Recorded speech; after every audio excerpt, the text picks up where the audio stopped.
Aujourd'hui, le thème, c'est Dieu se révèle. Pas Dieu se réveille. On pourrait dire les deux, peut-être. Mais Dieu se révèle.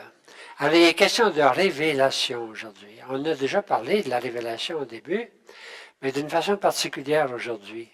Dieu, le révéler, ça veut dire enlever le voile. Ça me prendrait un voile aussi pour l'enlever, hein?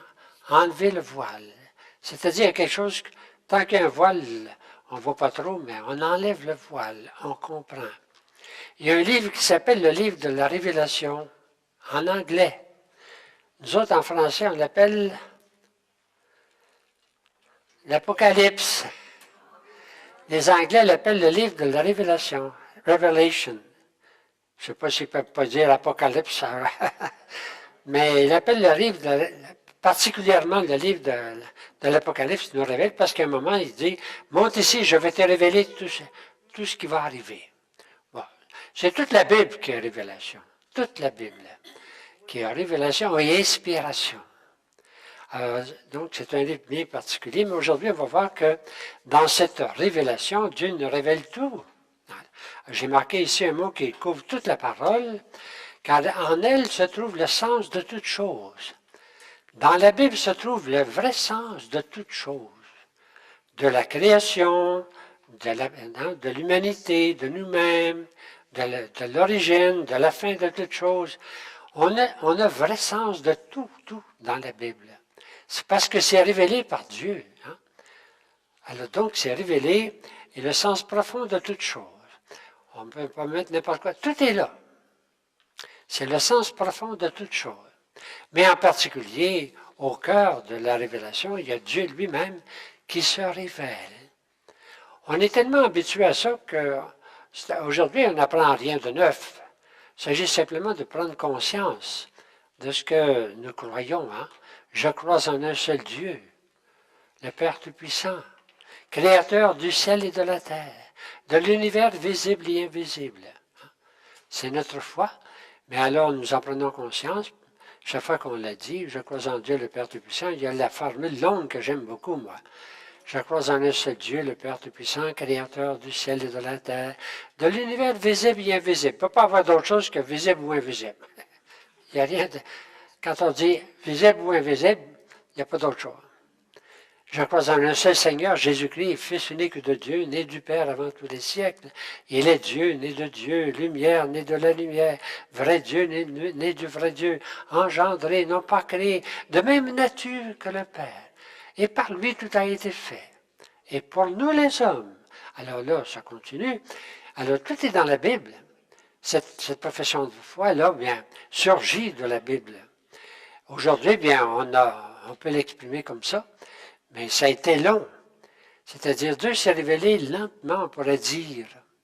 Il ne pouvait pas se révéler tout d'un coup, donc il a décidé de révéler qui il était à travers l'histoire d'un peuple. C'est toute la Bible, l'histoire du peuple, qui prend conscience peu à peu de Dieu, d'un Dieu. Puis ce Dieu-là, c'est son Dieu. Et c'est le Dieu de tout, c'est le seul Dieu. Alors, vous comprenez qu'à prendre conscience de ça, nous autres, on y croit aujourd'hui, il n'y en a pas d'autre.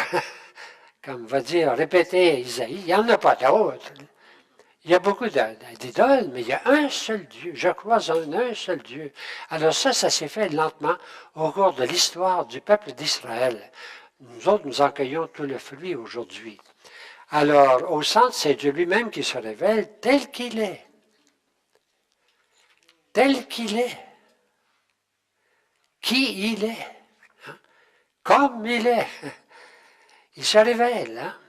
Alors, il faut approfondir ça parce que nous autres, on connaît Dieu parce qu'il s'est révélé. On connaît qui il est parce qu'il nous l'a dit. On connaît comment il est aussi.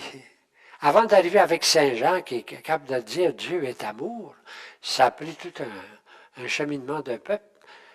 Si Dieu avait dit ça au début, Dieu est amour. Non, c'est tout un cheminement. C'est peut-être la fin avec Saint Jean quand il dit Dieu est amour. Hein? Bon.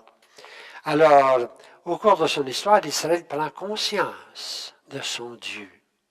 Parce que Dieu s'est révélé à qui? À son peuple choisi. C'est lui qui a décidé, qui a choisi un peuple. Encore là, Ben, Dieu était bien libre, il aurait pu se révéler à n'importe qui, n'importe quand. Il a choisi un peuple, le peuple choisi, qu'on appelle, parce que c'est à travers lui qu'il allait tout révéler. Tout ça, c'est la Bible. C'est l'histoire d'Israël. Mais c'est notre histoire de foi. On n'a pas, après matin, on n'apprend rien de neuf, mais on approfondit, on peut dire, prend conscience plus profondément de notre foi. Alors, depuis Abraham, je suis votre feuille, ça va? On peut dire la première relation historique. On peut mettre une date. On peut mettre 1600, 1800, avant Jésus-Christ, avant notre ère. Alors, vous avez, on ne sait pas la date, mais vous avez, je cite un texte de Deutéronome. Le Deutéronome, c'est un des livres du Pentateuque, 5 premiers livres de la Bible. Genèse, Exode, Lévitique, Nombre, puis Deutéronome. Deutéronome, c'est celui qui approfondit le mieux la foi. Hein? Bon, ça a pris des siècles. Et c'est juste avant l'exil qu'on aurait découvert le Deutéronome qui avait été écrit, puis tout ça, et qu'on en a pris conscience, puis on a fait une grande fête avec Josias. Ensuite, il y a eu l'exil, puis dans l'exil, on a continué à approfondir le Deutéronome. Le Deutéronome nous donne la foi, déjà, on pourrait dire, la plus pure. Et vous avez un texte ici où on dit au chapitre 7 de Deuté, c'est Deutéronome, qui veut dire deuxième loi. Hein? Tu es un peuple consacré au Seigneur ton Dieu. C'est toi qui l'as choisi pour être son peuple particulier parmi tous les peuples de la terre. Alors Israël prend conscience de ça. On est choisi. Hey, c'est quelque chose. On a vu les grands empires, l'Égypte, puis l'Assyrie, puis Babylone, puis la Perse, des immenses empires avec Rome, puis... non, c'est ce petit peuple-là que Dieu a choisi. Et le petit peuple en prend conscience. C'est toi que j'ai choisi, c'est toi qui l'as choisi pour être son peuple particulier parmi tous les peuples de la terre. Et c'est par amour qu'il vous a choisi. On doit dire la même chose, hein? Ce n'est pas nous autres qui nous avons choisis, c'est Dieu qui nous a choisis. Hein? Alors, je dis en particulier, quand on lit la Bible, on trouve beaucoup de noms de Dieu. Je mets de côté tous les noms je ne parle pas les noms des faux dieux, correct? Il y en a dans tous les peuples. Il y a des dieux, il y en a en Égypte, il y en a en Assyrie, il y en a en Babylone. Mais parmi les noms de Dieu, même dans la Bible, il y en a plusieurs. On les trouve souvent. Elohim, c'est le pluriel de El, ou bien Élie, comme dit Jésus quand il est sur la croix, Élie, Élie. Ça veut dire un créateur, l'être suprême, puissant et fort. Bon, c'est un nom générique. Hein? Et Sabaoth, qu'est-ce que ça veut dire, Sabaoth? Ça veut dire puissance. Dieu des armées, c'est ça que ça veut dire. Dieu de l'univers. El Shaddai, vous avez tous entendu ça à un moment? Alors, c'est le Tout-Puissant. Adonai. Adonai, ça veut dire l'Éternel. Alors, tous ces noms sont dans la Bible. Et j'ai marqué, c'est moi qui dis ça, là, tous ces noms conviennent au Dieu d'Israël, mais il les dépasse tous. Et on pourrait dire qu'il les embrasse tous. Hein? Alors, l'idée de puissance, d'éternel, va s'appliquer de façon privilégiée au Dieu d'Israël. Il est par excellence le Dieu éternel. Il est par excellence le Dieu tout-puissant, Sabaoth. Il est par excellence le Dieu des armées. Hein? Alors, par excellence, il est El. Le mot El vient tout le temps. Israël, Babel, Bethel. Surtout Bethel, la maison de Dieu. Hein? Bethel, Bethléem, c'est la maison. Bethel. Et puis, ben, Michel, puis Gabriel, puis, tous ceux qui finissent en elle. Il y a des gens qui s'appellent elle ici, là. Vous portez le nom de Dieu. Israël, c'est le peuple de Dieu. Hein? Bon. Mais Dieu va prendre un nom particulier, un nom spécial. Et je ne sais pas si vous vous souvenez de dimanche. C'était tous les textes de dimanche dernier. Hein? Les textes de dimanche, là où Dieu va dire son nom. À qui il va le dire? à Moïse. Hein? Alors, d'abord, il va s'appeler le Dieu d'Abraham, le Dieu d'Isaac et de Jacob. C'était répété 3 ou 4 fois dans la liturgie dimanche. Ça en était même fatigant, tu sais. Mais non, c'est important. C'est le Dieu de tous nos ancêtres. À un moment, on disait le mot Dieu de nos pères et de nos mères. Je ne sais pas pourquoi. Il y en a qui n'ont pas voulu dire le mot mère, mais quand même, c'est nos ancêtres. C'est le Dieu de nos ancêtres. Hein?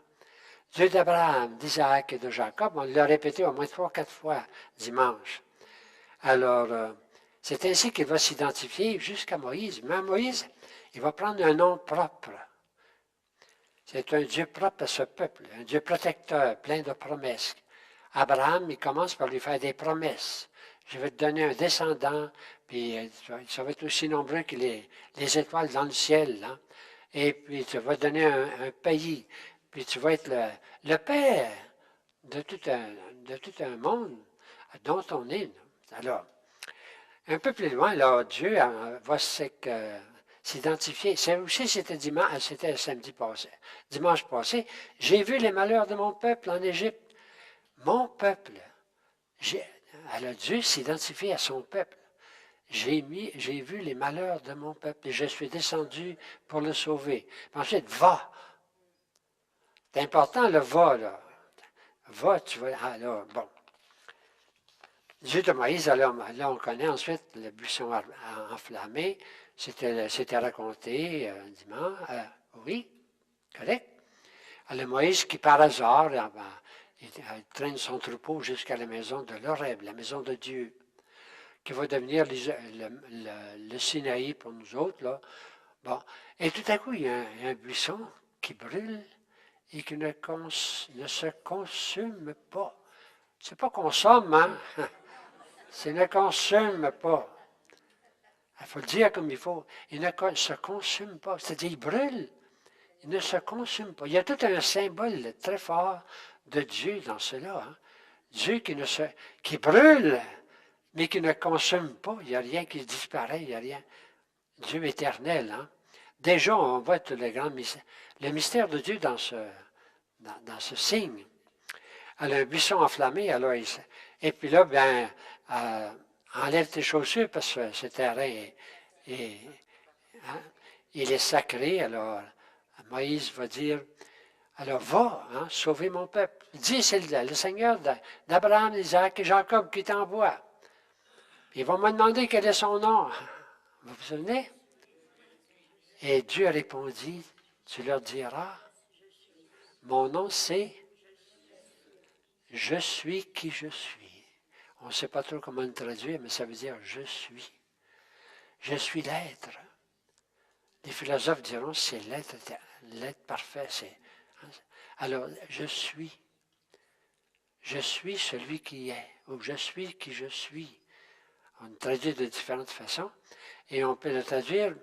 Il y a 4 syllabes, il y a 4 voix, c'est pas des syllabes, il y a 4 voix, consonnes dans son chant.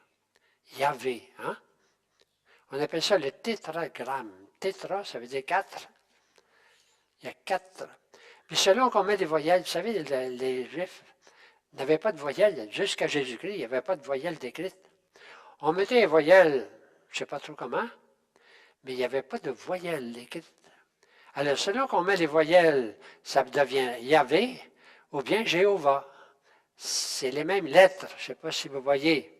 Il y a témoin de Jéhovah, mais nous autres, on a mis Jéhovah de côté. Quand on était jeune, on entendait le mot Jéhovah plus facilement, même pour nous autres. Mais aujourd'hui, on va dire Yahvé. Correct? C'est une discussion de savoir comment on dit, hein? Mais ce sont les lettres principales. Alors, Yahvé, ce sera le nom propre de Dieu d'Israël. Ce n'est plus simplement elle, ce n'est plus simplement Shaddai, ce n'est plus simplement hein, Adonai, c'est elle, non, c'est Yahvé. Un nom plein de respect, tellement de respect que les Juifs n'oseront plus le dire dans les textes, et n'oseront plus dire Yahvé, comme si... Parce que quand on dit le nom de quelqu'un, c'est comme si on avait puissance sur lui.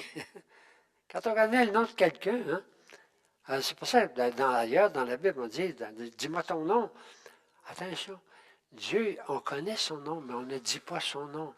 C'est le respect absolu. Hein? Au lieu de dire, lui, on va employer Shaddai, on va employer Adonai, on va employer les autres mots, elle, mais on va respecter le nom que Dieu s'est révélé, sur lequel il s'est révélé, qu'on ne prononcera même pas, et qu'on va remplacer par des noms plus génériques qu'on a vus tout à l'heure dans la prière. Adonai, Shaddai, Eloi, Eloi. Alors, c'est pas Eloi, c'est Elohim. En tout cas, ça va? Alors, ça se continue, Dieu continue. Il vient de se révéler dans ce qu'il est. Qui il est. Comment il est. L'éternel, l'éternel. L'éternel. L'éternel. Qui n'a pas de limite. C'est l'être par excellence. C'est Dieu. Hein? Alors, c'est Dieu. Alors, peu à peu, Israël va prendre conscience davantage de qui est Dieu. Et j'ai mis un autre texte de Deutéronome, parce que tout à coup, Israël voit les dieux tout autour, surtout quand ils sont amenés en exil, ils voient les dieux de Babylone, c'est des dieux glorieux, ils ont l'air plus puissants que le nôtre. Alors, ils vont découvrir que c'est le leur qui est le plus puissant de tous. Il faut qu'ils passent par ça. Hein? Ils vont finir par dire, quelle est la grande nation qui a des dieux qui s'approchent d'elle, comme le Seigneur notre Dieu le fait chaque fois que nous l'appelons. Un Dieu proche. Il n'y a pas d'autre Dieu, tous les dieux des autres peuples. Il n'y a pas un qui est proche comme Yahvé est proche de son peuple. Quand nous l'appelons, il nous parle, on le connaît, c'est quelque chose. Dieu se révèle à un peuple. Hein? Alors, tous les autres peuples, les grands peuples, puissances, tout ça, ils ont des dieux. Mais il n'y a pas un de ces dieux-là qui parle. Ce sont des idoles, comme on va le dire dans des psaumes. Hein? Ils ont des mains, mais ils ne bougent pas, puis ils ont des yeux, puis ils ne voient pas, puis ils ont des oreilles, puis ils n'entendent pas. Ce sont des riens. Prendre conscience que toutes les idoles sont rien. Il n'y a qu'un seul Dieu. C'est Israël qui a pris. Nous autres, ça ne nous surprend pas aujourd'hui, hein, mais c'est Israël qui prenait conscience de cela. D'où s'appelait, je tourne la page, la prière quotidienne d'Israël, c'est nous autres, c'est notre Père. Hein? Mais déjà, c'était précédé par une autre prière, on pourrait dire d'une façon de parler. La prière quotidienne d'Israël commençait tous les matins par Shema Israël. Écoute Israël. Le Seigneur ton Dieu est l'unique. Tu aimeras le Seigneur ton Dieu de tout ton cœur, de toute ton âme, de toute ta force. Et ces commandements, tu les rediras à tes fils. C'est un petit peu plus long, mais l'essentiel est là. Hein? Alors, écoute Israël, le Seigneur ton Dieu est l'unique. Tu aimeras le Seigneur comme il est l'unique, tu l'aimeras de tout ton cœur, toute ton âme, toute ta force. Tu l'aimeras en entier. C'est la prière quotidienne, on pourrait dire, qui va jusqu'au temps de Jésus. Hein? Bon.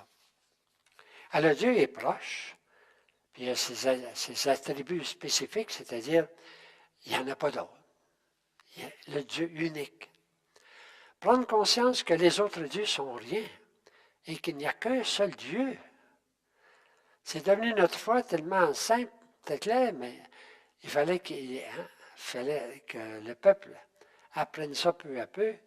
Pour tous les autres peuples, il n'y en a rien qu'un. Le Dieu unique qui conduit tout, il n'y en a pas d'autre. Qui punit et pardonne, évidemment. Il dirige, il se distingue des autres dieux qui sont souvent menaçants, qui sont des idoles vides. Alors tout ça, on pourrait dire, c'est le cheminement de toute la Bible, où Dieu se révèle à travers un peuple, à travers son histoire, à travers la conscience qu'il prend, qui vient jusqu'à nous. Alors, ainsi naît le refrain, puis là, c'était un autre refrain qu'on avait dimanche. Le psaume qu'on chantait dimanche, c'était... Hein? Alors, si on le répète, on l'entend partout. Je ne sais pas si vous avez remarqué, c'était le texte aussi du mercredi des cendres. Mercredi des cendres, c'était un texte de Joël. Je ne sais pas où je l'ai mis là. Un texte de Joël qui redisait cette phrase-là. Le Seigneur est tendresse et pitié. Lent à la colère et plein d'amour. Ils en ont fait l'expérience. Ils ont continuellement abandonné leur Dieu. Dieu les pardonnait, puis leur revenait tout le temps, tout le temps. C'est du pardon tout au long de l'histoire d'Israël. Ils en prennent conscience que Dieu est tendresse et pitié. Lent à la colère. Heureusement, et plein d'amour. Seigneur, Dieu de tendresse et de pitié, c'est dans le psaume 144, le psaume 45, et puis le psaume 102, le Seigneur, ça revient tout le temps la même chose. Alors, aussi loin qu'est l'Orient de l'Occident, il met loin de nous nos péchés. Le Dieu du pardon.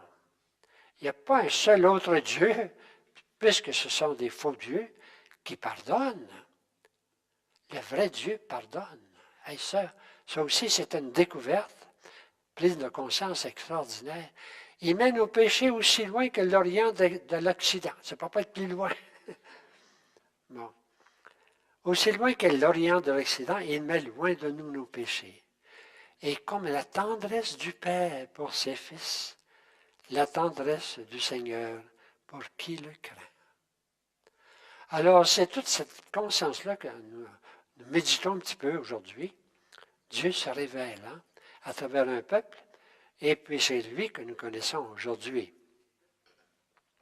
Si vous allez au mercredi des Cendres, vous allez trouver, ah oui, je l'avais ici, le texte de Joël.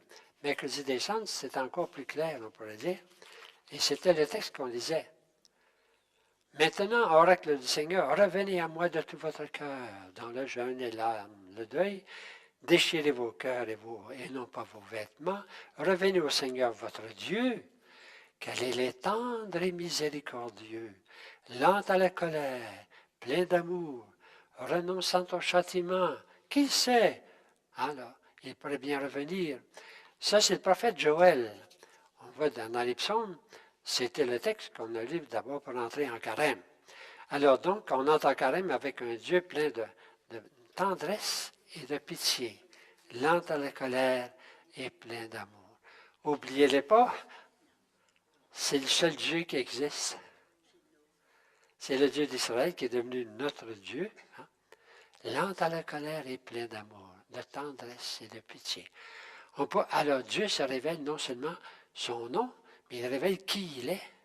Il révèle comment il est. Il est un Dieu plein de tendresse. Hey, c'est quelque chose, ça. C'est le Dieu suprême, c'est le Dieu unique, le Dieu de l'Éternel. Il se révèle plein de tendresse et de pitié. Alors, on en prend conscience, nous autres, on le dit tout le temps, mais là, ça prenait que Dieu se révèle ainsi, et ça a pris des siècles, avant. Alors, bon. Alors, je vous invite à écouter un petit chant, ici, comment Dieu va l'acclamer. Alors, Israël va le chanter de toutes sortes de façons. Un psaume en passant. Il y en a plusieurs psaumes. J'en ai pris un en passant. On va l'écouter. Vous avez les mots hébreux à gauche, que je ne connais pas plus que vous autres. Mais à droite, je vous lis le français. Vous allez voir, il y a beaucoup de répétitions, là. Tu sais, c'est un chant. Comme ils reviennent sur le refrain, ils reviennent souvent au début. Je te le célébrerai parmi les peuples, Seigneur. Alors c'est Israël qui en prend conscience puis qu'il chante. Je te célébrerai parmi les peuples, Seigneur. Je te chanterai parmi les nations, toi, Seigneur. Seigneur, c'est Hachem, je ne sais pas trop, en tout cas, il y a Hachem. Car grande jusqu'aux cieux ta fidélité, et jusqu'au firmament ta vérité. Il y a une faute, excusez, là, c'est vérité, hein? Jusqu'au firmament, jusqu'aux cieux. Alors c'est tout le temps l'immensité. Lève-toi sur les cieux, Dieu, sur toute la terre, ta gloire. Alors, voyez le mot Elohim, correct? Lève-toi sur les cieux, Dieu, sur toute ta gloire. On va l'écouter? Bon. Donc, Dieu, le petit peuple d'Israël a découvert Dieu, Dieu s'est révélé, ils en prennent conscience, et ce Dieu, ils vont le chanter dans tous les psaumes. On prend un psaume en passant comme exemple.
Bon, c'est un psaume en passant. Hein. Alors, on voit Adonai ou bien Yahvé, c'est toujours le nom de Yahvé. Nous autres, on a de la misère à présenter une figure de Dieu, mais c'est la figure de Dieu, en tout cas, je ne sais pas ce qu'elle vient celle-là, là. Je pense qu'elle vient de, je ne sais pas, chapelle Sixtine, quelque chose comme ça peut-être. Hein. Bon, mais alors voici la révélation qu'on va chanter et célébrer Israël, ce petit peuple écrasé tout le temps. Hein. Bon. Mais cette révélation va beaucoup plus loin. C'est un pas qu'il faut faire, nous autres, ce matin. Ça va beaucoup plus loin. Pas simplement Dieu qui se révèle, pas simplement Dieu qu'on connaît, et puis qui est plein de bonté, de miséricorde, mais un Dieu qui entre en relation. Ah, ça, c'est un pas de plus. Il nous révèle le vrai mystère profond de Dieu et son projet sur nous.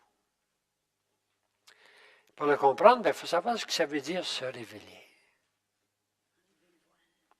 Pour nous autres, ça nous aide à comprendre qu'est-ce que ça veut dire. Je me révèle, je dis ce que je pense, je dis ce que je crois, ce que je sens. C'est pas facile de révéler ce qu'on est et ce qu'on croit. Je me révèle par mes paroles, hein, librement. Mes sentiments intimes, mes désirs, mes goûts, ce que je ressens, même mon histoire, mes regrets, mes réussites. Je révèle tout ce qui est en moi. Ça nous aide à comprendre comment Dieu se révèle. Cela suppose une confiance absolue. On ne révèle pas ce qu'on pense à n'importe qui. On ne révèle pas ses sentiments profonds à n'importe qui. Il faut qu'il y ait une relation. Hein? Il faut qu'il y ait une relation d'intimité dans laquelle il n'y a plus de peur. Et comme dit, il n'y a pas de peur. Ce qui bloque en bas, c'est marqué, il n'y a plus de méfiance, il n'y a pas de froideur, il n'y a pas de rejet. Ça suppose on se sait accueilli, accepté, écouté, non jugé. Hein? Et tant mieux si on trouve quelqu'un à qui on peut se révéler. C'est beau, hein, quand on peut se révéler. Et Dieu veut se révéler à nous. C'est pour ça que je tourne la page. Et ça nous aide à comprendre comment Dieu veut se révéler à nous. C'est-à-dire qu'il veut entrer en relation avec nous. Il ne veut pas simplement se faire connaître. Il veut entrer en relation avec nous. C'est quelque chose, là. Et il nous a créé des êtres de relation pour entrer en relation avec nous. Il aurait pu faire des roches, rien que des roches, puis des arbres, puis des... Hein? Tente pas en relation avec une roche, ni un arbre, même si dimanche, il avait l'air d'aimer son arbre, là. Mais il faut qu'il y ait Il fallait qu'il crée des êtres comme il nous a créés. Il nous a créé des êtres capables d'entrer en relation. Parce qu'il veut entrer en relation avec nous. Ça, on entre dans le mystère de la création de l'humanité. Hein. Dieu veut amener toute cette humanité vers lui, mais pas comme des roches, puis pas comme des objets, comme des êtres de relation.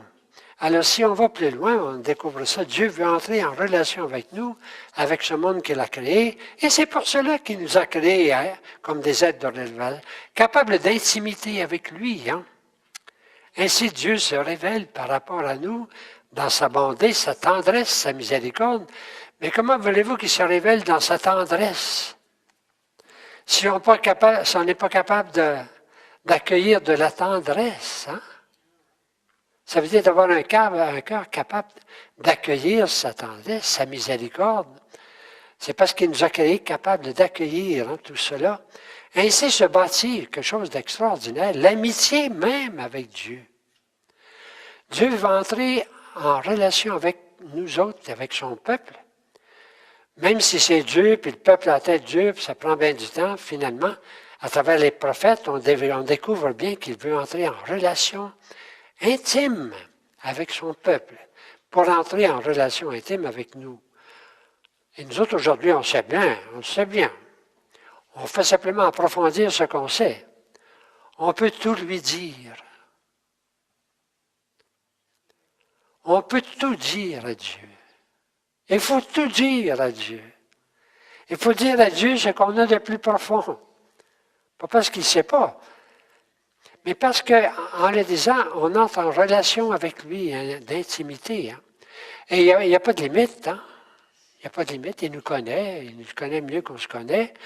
Mais c'est tout ça, Dieu qui se révèle pour entrer en relation d'intimité avec chacune d'entre nous.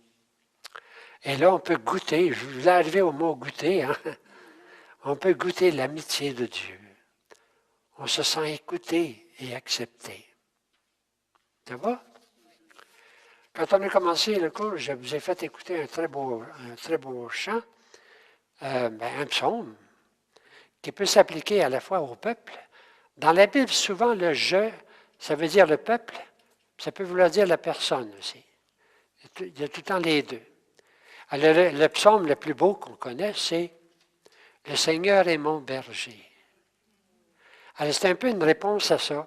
Je vous invite à le réécouter. Vous l'avez en français à la page 7 dans vos feuilles. En français, mais vous ne connaissez pas. Là, on va l'écouter en hébreu. Hein? Le Seigneur est mon berger. C'est un poète, un croyant, un juif, qui prend conscience de cela et qui le chante à la fois pour lui-même et qui le chante à la fois pour son peuple. Le Seigneur est mon berger, rien ne saurait me manquer. Il me conduit par... Alors, on le sait par cœur. Hein? Si vous voulez, on va le réécouter. On pourrait dire pour y communier. Là, on entre en relation avec Dieu, comme le peuple d'Israël. Comme il est bien chanté puis il est beau, on va le réécouter.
C'est beau un psaume, hein?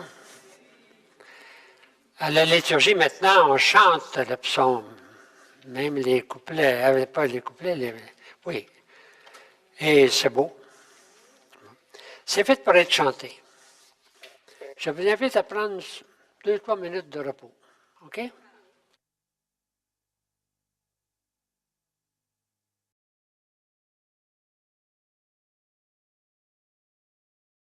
On a vu le principal, là. Il ne s'agit pas d'apprendre des choses, mais d'approfondir. Alors, je vais continuer quand même avec vous. Je suis numéro K. Ça va? Comment tout cela nous conduit à Jésus, évidemment. D'une façon extraordinaire. Avec qui on apprendra vraiment qui est Jésus, qui est Dieu, Père, Fils et Esprit. Hein? Là, on va Jésus va nous révéler qu'il est Fils, donc que Dieu est Père, et que les deux s'aiment dans l'Esprit. Hein? L'amour incarné. Jésus est le Verbe de Dieu. On se révèle par sa parole. Surtout. On peut se révéler dans des gestes, mais surtout par sa parole. Et c'est très fort parce que la parole de Dieu, c'est le verbe. Verbum en latin, ça veut dire parole. Au commencement était la parole. Elle était auprès de Dieu. Elle était tournée vers Dieu. La parole, c'est le début de l'évangile de Saint Jean. Hein? Et cette parole, alors, ça va encore plus loin. Et la parole s'est faite chair. C'est la parole de Dieu qui se fait chair. C'est dans la ligne de la Bible. C'est la parole de Dieu qui se fait chair, c'est-à-dire, c'est Dieu qui se révèle par son Fils Jésus. Avant de le faire avec Jésus, il fallait qu'il prépare tout ce peuple à accueillir Jésus. Il y en a plusieurs qui ne l'ont pas accueilli, mais il y a un petit reste qui l'a accueilli. Alors, le petit reste, c'est Marie, Joseph, hein, les disciples, les bancs. Alors, Jésus est le Verbe. Ça, il faudrait souligner ça parce que c'est le Verbe, c'est la parole de Dieu faite chair. C'est le mot fort, c'est la parole. Et en lui, on connaît parfaitement, en vérité, qui est Dieu. En Jésus, Dieu se révèle complètement. Là, il se révèle d'une façon, je dirais, presque physique. Il va prendre chair. Il se révèle complètement en Jésus, son Fils. Et Jésus est la révélation parfaite du Père, de Dieu. Et tout ce qu'on voit en Jésus, c'est Dieu. Il nous révèle Dieu parfaitement. Dieu ne pouvait pas se révéler plus parfaitement que dans son Fils, qui est l'image parfaite, hein, comme on dit Saint Jean, Saint Paul d'ailleurs, il est l'image parfaite du Père. Hein. Il est l'image de Dieu. En lui, on connaît Dieu parfaitement en vérité. C'est l'amour incarné. Hein? Et il va nous le montrer ensuite, pas simplement par sa parole dans l'Évangile. L'Évangile, c'est le sommet, pas simplement, mais par sa vie. Puis il va aller jusqu'au bout. Il va aller jusqu'à donner sa vie. C'est Dieu par amour qui nous aime jusqu'au bout dans son Fils. Alors là, vous voyez la révélation qui s'accomplit en Jésus, c'est dans la ligne de toute la Bible. Hein? Ce n'est pas par hasard qu'on s'en va, nous autres, à Pâques. Là. C'est toute la révélation de Dieu qui se réalise en Jésus. Alors, Jésus me révèle que Dieu est Père pour chacun de nous. Alors, on le voit dans sa vie, dans ses paroles, dans ses actions. Un jour, il va dire, je vous appelle mes amis et non pas mes serviteurs parce que je vous ai tout dit. On ne dit pas tout à son serviteur. Mais à ses amis, on dit tout. C'est Jésus qui le dit. Hein? Alors, il nous a tout dit. Il nous a révélé Dieu parfaitement. C'était préparé par tout l'Ancien Testament. Mais là, il nous révèle Dieu parfaitement. Alors, nous entrons en intimité avec Dieu, en entrant en intimité avec Jésus. Alors, c'est le grand plan de Dieu qui se réalise. Dieu me révèle que Dieu est Père pour chacun de nous. Comment voulez-vous qu'on imagine que Dieu est notre Père? Sinon, c'est lui qui nous le dit. Ben oui, il faut qu'il nous le dise. Hein? Dieu est Père. Non seulement il est miséricorde, tendresse et bonté, il est même Père pour nous autres. Alors, On fait toujours des pas de plus en plus profonds dans notre foi. Hein? Vous serez les fils de votre Père du ciel, dit-il. Soyez parfaits comme votre Père qui est aux cieux. Votre Père qui voit dans le secret. Alors, Jésus, alors, je monte vers mon Père et votre Père. Et vous n'avez qu'un Père, celui du ciel. Alors, toutes ces paroles, Jésus pris un petit peu partout là, dans l'Évangile. Il n'y a qu'un seul Dieu et Père de tous. Là, je ne sais pas si vous voyez la révélation, Dieu se révèle de plus en plus, puis en Jésus, il s'est révélé complètement.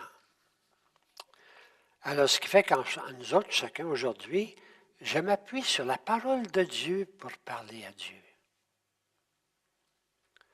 Je m'appuie sur la parole de Dieu pour parler à Dieu. Parce que le contact est ouvert. Je m'appuie sur la parole de Dieu, puis je suis sûr que ma parole va jusqu'à Dieu, parce que sa parole vient jusqu'à moi. Je m'appuie sur la parole pour parler, pour le reconnaître. Par moi, je ne suis rien, mais sa parole me guide et me rassure. Et je me sens connu et reconnu par mon Dieu. Il faut aller jusque-là. Je suis en dialogue avec lui. Ma parole répond à la sienne. Et je peux dire le Notre Père. On pourrait laisser tomber le Notre Père qui est aux cieux, hein, que ton nom soit saint. Alors, on dit Notre parce que je ne suis pas tout seul. Mais quand même, c'est avec Jésus, Père, lui, il dit Père. Hein, puis il nous montre comment prier. Alors, j'ai mis 2 psaumes ici. Mais avant ces 2 psaumes-là, je vais vous en lire un autre. C'était dans le bréviaire d'aujourd'hui. Correct?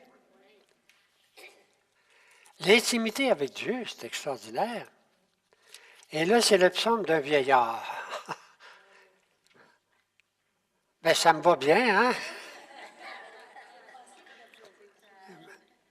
C'est pas dire qu'il y a une intimité à tous les âges. Entre moi, Seigneur, j'ai mon refuge. Garde-moi d'être humilié pour toujours. Dans ta justice, défends-moi, libère-moi, tends l'oreille vers moi et sauve-moi. Il y a le moi à peu près 6 fois. Hein? Sois le rocher qui m'accueille, toujours accessible. Alors, mon Dieu, libère-moi des mains de l'impie. Tu es mon soutien dès avant ma naissance. Tu m'as choisi dès le ventre de ma mère. Tu seras ma louange toujours. Remarquez, c'est toujours moi. Pour beaucoup, je fus comme un prodige. Tu as été mon secours et ma force. Je n'avais que la louange à la bouche tout le jour ta splendeur. Ne me rejette pas maintenant que j'ai vieilli.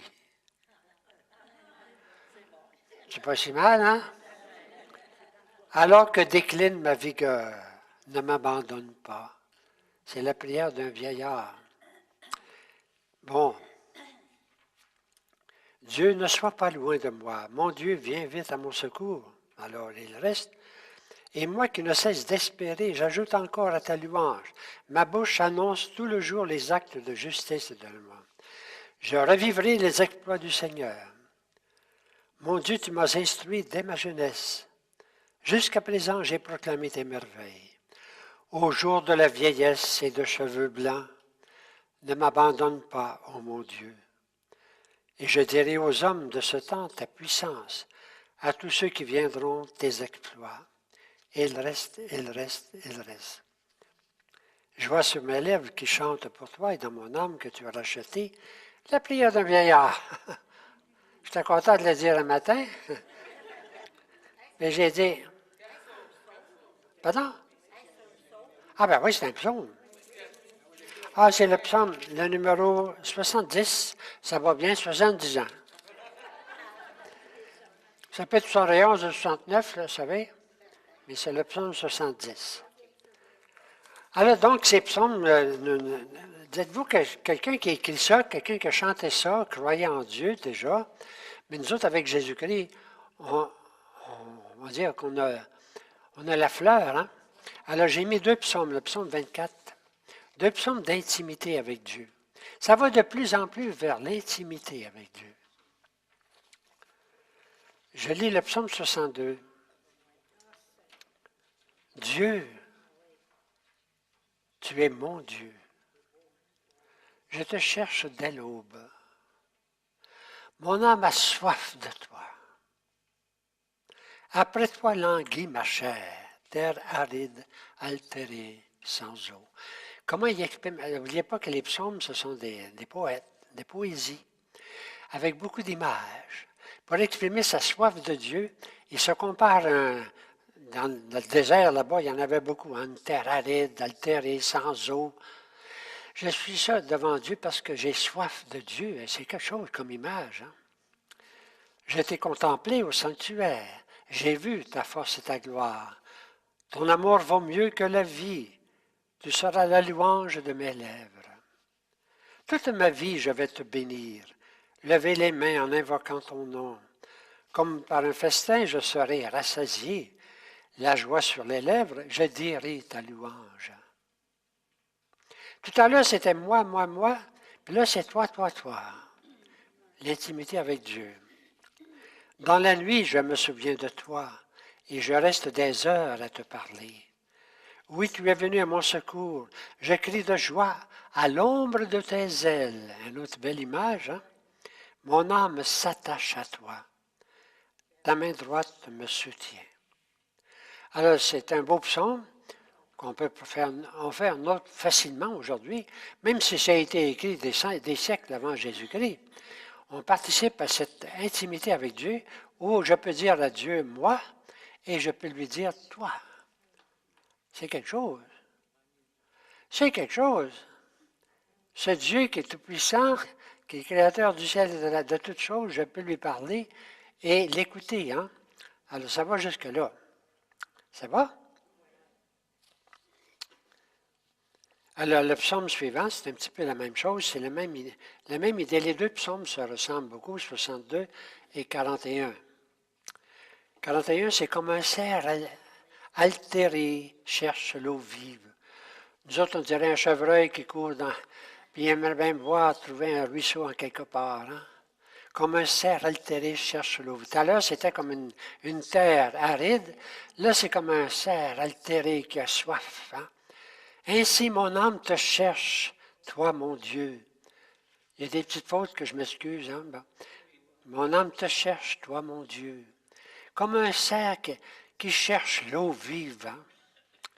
Mon âme a soif de Dieu, le Dieu vivant. Quand pourrais-je m'avancer, paraître face à Dieu?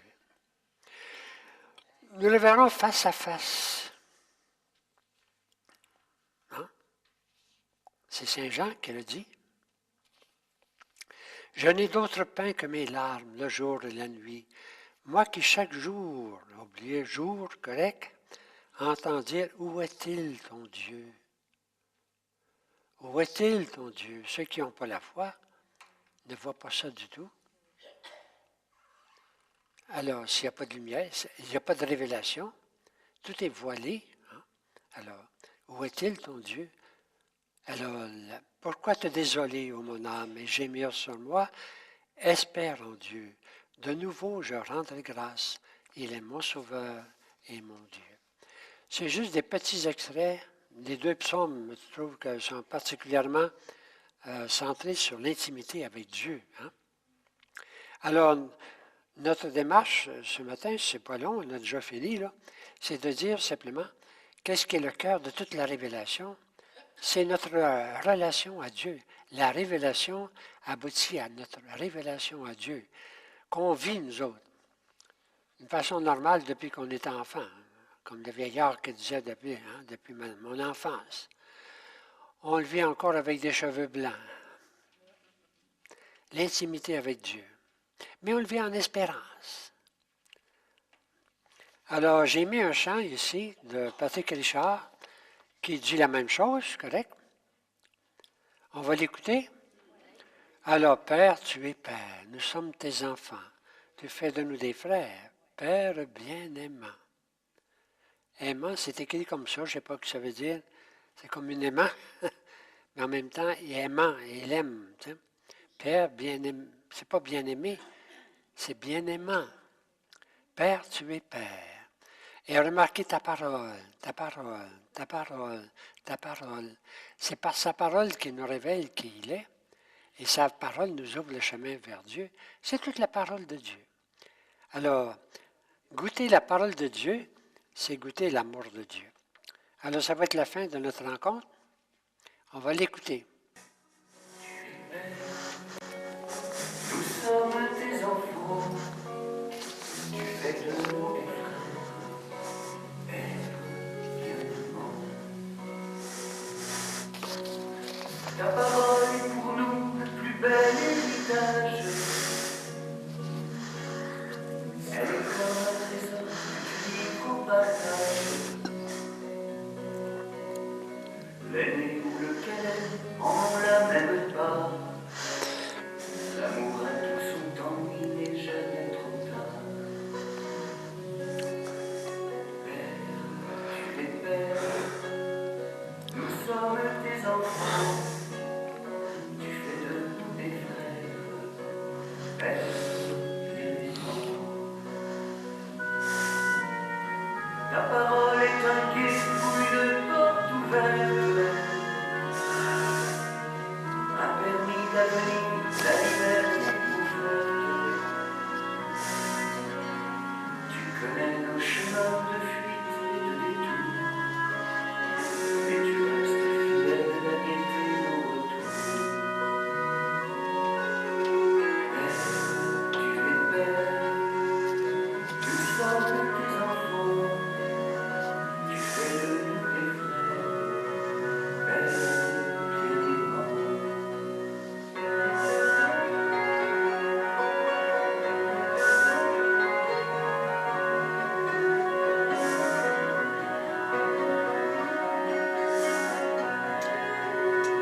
Ta parole est l'élan qui nous fait vivre en frères. En cela nous croyons que tu es notre Père. Tu nous cherches en avant du seuil de ta maison. Tes bras nous sont tendus en signe de pardon. Père, tu es Père, nous sommes tes enfants. Tu fais de nous des frères, Père bien-aimant.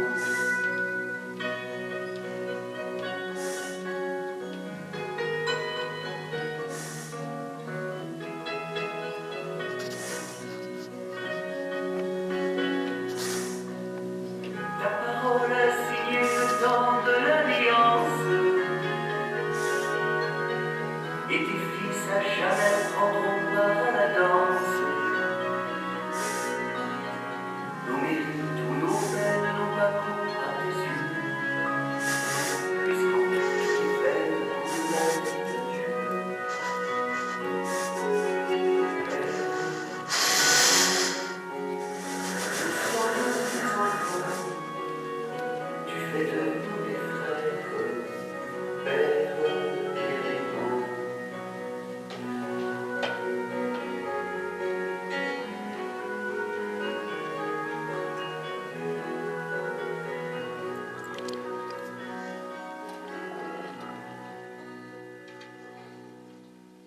Alors, nous avons une dernière rencontre dans 2 semaines, avant Pâques.